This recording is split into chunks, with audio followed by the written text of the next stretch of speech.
바로 요코하마항에 나가 있는 윤서령 특파원을 연결하겠습니다. 오늘도 44명의 환자가 나와서 이제 모두 218명이 됐는데요. 일본 정부가 탑승자 가운데 고령자를 먼저 배에서 내리게 하겠다고 했다면서요?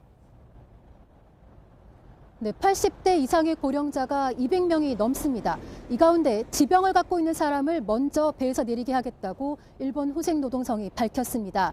열흘 넘는 격리 끝에 제 뒤로 보이는 저쪽 배에서 내일부터 승객들이 내리게 됩니다.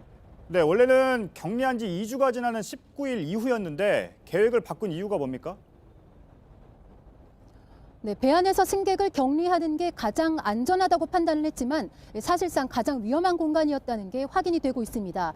특히 어제 검역 간의 감염이 확인이 되면서 이 하선 결정을 서두른 것으로 보입니다. 일본 정부에 대해서 초동 대응이 잘못된 것 아니냐는 지적이 나오고 있지만 일본 정부 측은 방침이 바뀐 적은 없다면서 실책을 인정하지 않고 있습니다. 네, 감염자 가운데 승조원이 부쩍 늘어난 것도 눈에 띄는데요. 네, 어제 하루 동안에만 승조원의 감염자가 10명이 새로 나왔습니다.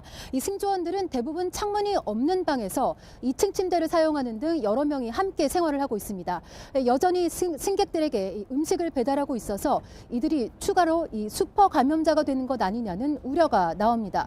또 이와는 별개로 이 택시기사 운전사 1명과 또 지방에서 근무하는 의사 50대 남성 1명에게서 추가로 바이러스 감염이 확인이 됐습니다. 네, 방금 전 인터뷰도 전해드렸는데 격리된 우리 국민들의 이송에 대해선 아직 일본 정부나 우리 정부는 검토를 안 하고 있는 건가요?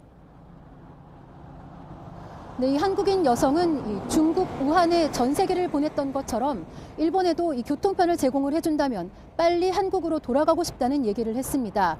이와 관련해서 외교부는 이들 중에서 국내 이송 요청을 한 적은 없다. 그러면서 현재로서는 이송 계획이 없다는 입장을 유지하고 있습니다.